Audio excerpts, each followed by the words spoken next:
但是从国小、国中到高中，虽然我觉得我好像圣经的知识有慢慢一点一滴的在增长，但是我心里面其实对这一份信仰不是非常的有把握。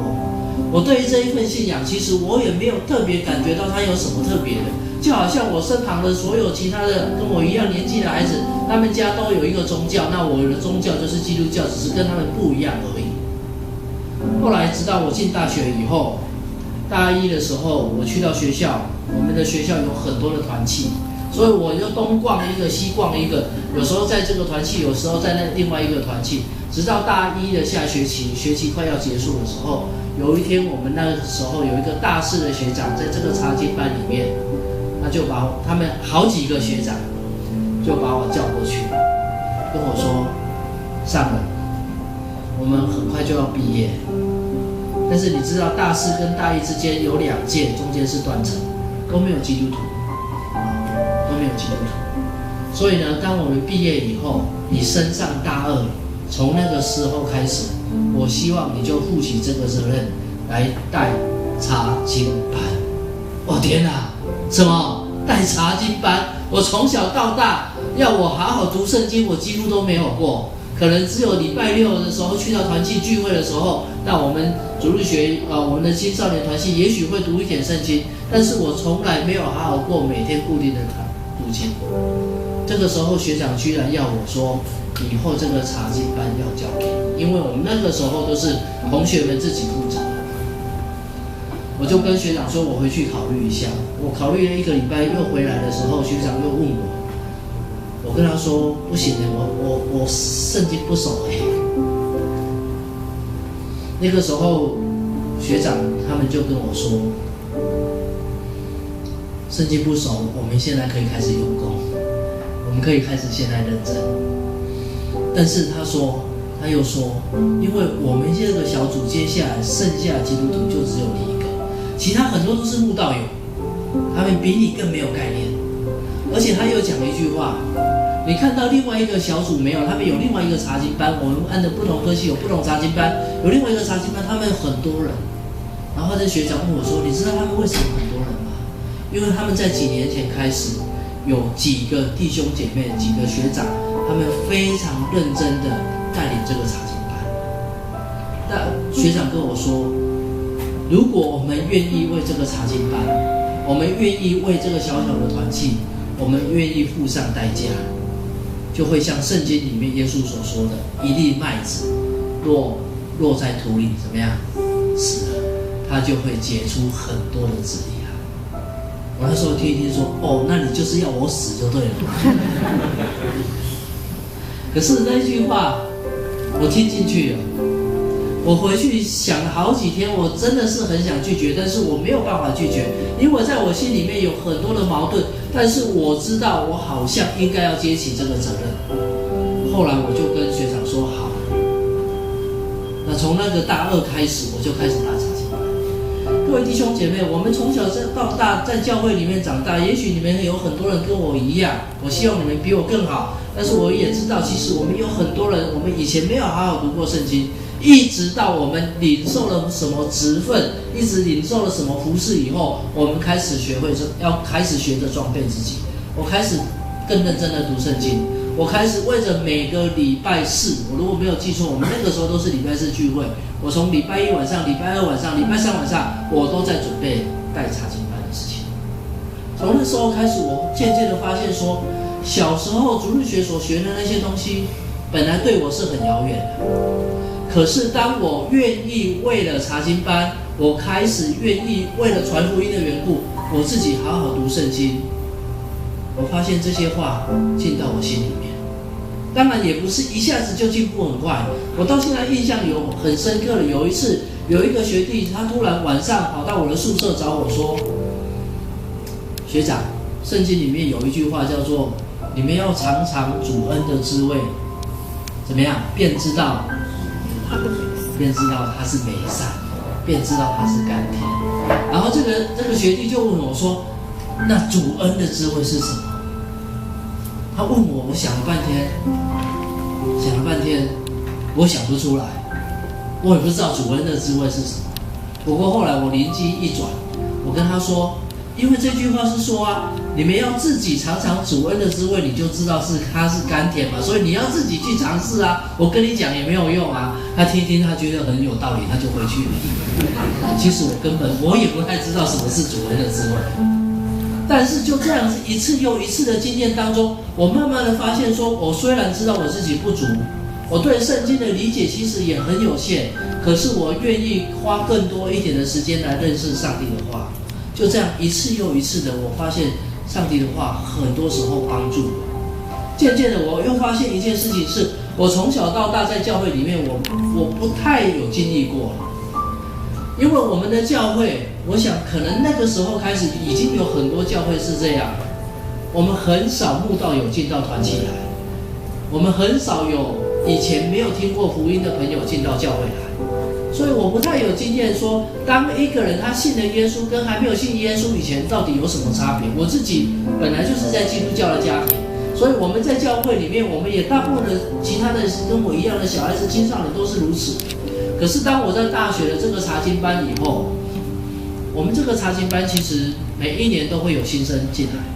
那这些新生进来以后呢，他们都来来去去，有一些人他逛一逛，然后他们就到别的地方去了。但是很奇妙，每一年总会有3个、5个留下来。这些人他们以前从来没有去过教会的，或者是也许他们以前去过教会，但是他们没有真的用心读圣经的。可是当他们来到这个小组，当他们发现这里真的很用心在读圣经的时候，有一些人他们留下来。然后我发现很奇妙的事情，就是说，我以前自己还没有带查经班以前，我认为读圣经是无聊的事情，我认为是不好玩。可是他们这些以前没有去过教会的人，他们怎么会喜欢来？我不太确定。等到他们真的进来了以后，我发现说他们读圣经的态度其实一点都不输给我，甚至有时候比我更认真的在读圣经。也因为这样子开始激励我，然后我慢慢发现这些人，他们当中有一些人，他们生命真的转变。他们以前是过着一个很不一样的生活。但是当他们来到这个团契以后，他们慢慢的喜欢读圣经，慢慢的生命被改变，甚至有人在这个大2甚至到大3的时候，他们就受洗。各位弟兄姐妹，我在那个时候，我开始理解到一件事情，这个生命的道，耶稣基督所给我们这生命的道是多么的宝贵。我自己以前在基督教的家庭当中长大，我并不特别觉得，但是这个时候我知道生命的道多么宝贵。就在我大4快要毕业的那一年，上帝在我心里面放了一个感动。我认为，如果说我能够一辈子都像现在这样，常常带那些没有信主的人来认识耶稣，我能够常常带那些人以前不读圣经的，能够有机会带他们读圣经，并且看见他们生命的转变，我相信这是非常有价值的一件事。所以我就回家跟我爸爸妈妈说，我想要去读神学院。我爸爸妈妈他们都是基督徒，还蛮 OK 的，就是大概大部分的礼拜都有去参加礼拜基督徒。可是当他听到我说我要读神学院的时候，他们都反对。为什么？他们说读神学院将来做牧师，牧师的生活很苦，收入很少，然后还会遇到很多很多的困难，他们都说不要啦。那我心里面的感动非常的强烈，我没有办法。但是后来我爸爸也急了，他跟我说一句重话。那时候我爸爸是年纪蛮大才生我，所以他后来也急了，他跟我说一句重话，说再过1年你要从学校毕业，我刚好也要从公司退休了，爸爸没有收入了，你如果要去念神学院，你自己负责。我爸爸其实不常常跟我说这样重话，那我不晓得是他心里急了还是怎么样。我那时候也很年轻气盛，我也赌气，我就跟他说好。那也很感谢神。当然，我现在回想过来，我觉得其实不是必要这样。但是我那时候我就跟上帝做一个祷告说，主啊，如果这真的是你的心意，你让我大4这1年我不用回家拿钱。我们那个时候大学生回家拿钱，生活费是很正常的事情。我们家还算小康。可是因为我爸爸跟我讲那句话，我就跟神祷告说，我不用回家拿钱。然后我开始去打工。其实打工打不到什么钱，但是很奇妙，我们学校有人奉献了一笔钱，是专门要给将来要做主公、要做献身成为传道人的。结果去申请，结果申请到这笔奖学金。所以那一年我就这样子度过。我相信是上帝奇妙的带领。各位弟兄姐妹，我们如果回想以利亚他跟亚哈王讲完那句话之后，他去到基利西，对不对？结果呢，后来水又慢慢干了，很多地方慢慢没有食物了。结果是什么？是乌鸦叼食物来给他。我们如果愿意专心的跟随主，其实我们不用怕我们的生活的困难。上帝让以利亚经历这一件事情，但是我们好像觉得他人生的高潮好像应该是在加密山，当他赢过了这些亚哈王的先知以后，应该是他的人生的高潮。可是很有趣的，他在经历这件事情之后，因为皇后耶洗别一句话，什么话？要追杀他，结果他就马上信心崩溃，结果他就赶快逃，他逃到一棵罗藤树下，他在那里非常的痛苦。但是很奇妙，上帝差遣天使带水又带饼给他，叫他起来吃了喝了，然后他因为很累又睡过去，又这样子又重复一次，到第3次醒过来。结果他靠着这个力量，他走了很远很远很远的一条路，到了后来他去到西乃山。其实我今天要讲的重点在后面这个部分。各位，我们如果稍微熟悉以利亚的故事，我们知道前面有在基利西旁乌鸦叼饼给他吃，叼肉给他吃，然后在加密山，他因为跟亚哈王的这些假先知作战，所以上帝的火降下来。还有就是他在罗藤树下跟上帝抱怨，他说：“我这么辛苦在干嘛？我干脆死掉算了。”各位，我们在生命当中如果遇到最痛苦的时候，我相信包括像亚圣，他刚才做见证，当他知道自己的车祸，他这个车祸是这样严重，他将来可能要多坐在轮椅上的时候，他可能经历过一段时间是，那我还在这里干嘛？以利亚虽然是上帝所重用的先知，我们不要以为他没有他的软弱。各位弟兄姐妹，我们也是一样，我们所有在教会里面服侍的人，我相信我们或多或少都体验过这件事情。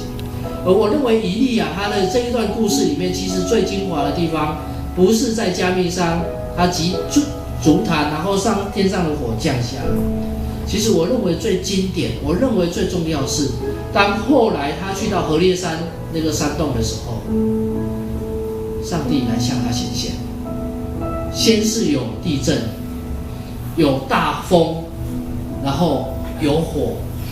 可是圣经的描述说，上帝都没有在那里面。那上帝在哪里？等到大风，等到火跟地震都过去的时候，圣经说有轻而小的声音。甚至我这几天在准备的时候，有一个解经家他说，有一个沉默，他听见沉默之后，他出来到洞口，以利亚出来到洞口。各位，沉默你听得见吗？沉默听不见，沉默就是完全没有声音。大风大火地震都过去了，上帝都没有在那里面，但是后面有一个沉默，极度的安静。在那个极度的安静当中，以利亚他出来，他知道在那个极度的沉默安静当中，上帝与他同在。各位弟兄姐妹，我们也许曾经在我们服侍的过程当中，我们觉得我们很软弱，就好像我们刚才听到亚圣他的见证，他去到台湾神学院的时候，他发现神学院的功课很困难。亚圣，我要跟你说，我当年念台神的时候也是这样。而且我要跟你说，我不只是当年念台神的时候是这样，我后来出国去念书的时候也是一样。神要锻炼他的功能，没有那么容易。可是我觉得最宝贵的地方就是在这里，你如果愿意让上帝来使用你的话，你会发现，上帝让我们所体验到生命当中最美好的时候，就是当我们越是发现自己的软弱，我们越是发现自己的无能为力，我们越是发现自己什么都不能做的时候，上帝的能力就要从那个时候彰显出来。阿们。各位弟兄姐妹，我跟大家分享一件事情，也许我们台神的同学都不一定知道。2年前，我们台湾神学院因为有教会弟兄姐妹，他们要奉献，要修建我们的礼拜堂，这是一件非常好的事情，我们非常的高兴。可是其实我在那个当中，我遇到很大的困难，有很多大大小小的困难。其中有一件困难就是两边的意见不合，奉献者有一种想法，可是学校其中有一位老师有另外一件想法。其实这2种想法都很有道理，但是怎么两边都是没有办法妥协。等到最后一次开会的时候，那个时候离人家已经奉献前已经奉献出来1年的时间了。我们再不动工的话，我很担心奉献者他们的热情会不会就少掉。所以最后那一次要开会的时候，我心里面其实非常的紧张。万一今天开会又是两边意见不合，那我们该怎么办？结果我就那一天清早的时候，我灵修翻到耶利米书33章第3节，很好记啊。我经文有时候都不记得在哪里，但是这个是耶利米书33章第3节。这一节经文他说：“你求告我，我就应允你；你求告我，我就应允你，并要将又大又难的事指示你。”我那天早上读到这一节经文的时候说：“主啊，你在回应我的祷告，对不对？等一下10点要开会，我不知道该怎么开。”可是就在那一天早上，我读到这些经文的时候，上帝让我吃了一个定心丸。坦白讲，我还是不知道该怎么开。结果我就靠着这样的一个勇气，我10点去主持会议。会议刚开始的时候，就发生一件很奇妙的事情：一边是奉献者，一边是学校这个不同意见的老师。他们本来每一次意见都不同的，结果那一天来了一个客人，是奉献者这边邀请来的，是一个建筑系的教授。可是刚好这个建筑系的教授是我们学校这个老师他的好朋友，我们都有听过他讲这个人，可是呢，从来他没有出现过。结果不知道为什么他那一天就出现了。我本来以为是我们学校老师去邀请来的。所以我们在开会的时候，等到讲到意见最大不同的时候，我又不知道该怎么办。突然上帝给我一个感动，我说要不然我们请今天的这个客人，我们建筑系的教授，也是一个很好的教会长老，请他讲一点意见。结果当他一讲以后，其实他讲的意见跟我们学校老师这个意见是不同，本来是不同。可是因为是他的好朋友，他在讲意见的时候，我们这个老师就一直点头，一直点头。我们说主啊，感谢主，怎么会发生这样的事情？他是有听清楚还是没有听清楚啊？他怎么一直点头？等到他讲完的时候，我就马上要问这位老师说：“好像刚才这个建筑系的教授讲的这个，老师你蛮同意的哦。”他说：“对，他讲有道理，很奇妙啊。”就这样，我认为很大很困难的事情，但是上帝照着他应许说：“你求告我，我就应允你，并将又大又难的事指示你。”各位弟兄姐妹，我们已经在教会聚会这么久，我们一个当中可能有人当基督徒已经好长一段时间，可是我们有没有真的学习完全的信靠主？我们有没有真的学习？我们真的就是跟随主，像我们刚才所唱的那首，我觉得很激烈的那首歌啊，就是说主耶稣向左走，我们就向左走；向右走就向右走哦，还要用跑的，对不对？还要用跳的，对不对？还要跳。我这个身材还有这个年纪已经跳不太起来啊。我想说会不会有人跟我一样？后来转头一看，后面3个牧师，我们4个人加起来超过200岁哈，他们也是跟我一样哈，稍微动一下，意思而已哈。好。向左走，我们就向右走；不是向右走，向左走，我们就向左走；向右走，我们就向右走。各位弟兄姐妹，主耶稣要我们的就是这样，我们不用特别做什么，我们只要紧紧的跟随他。最后，我再讲一个短短的故事，大家看过这个教会没有？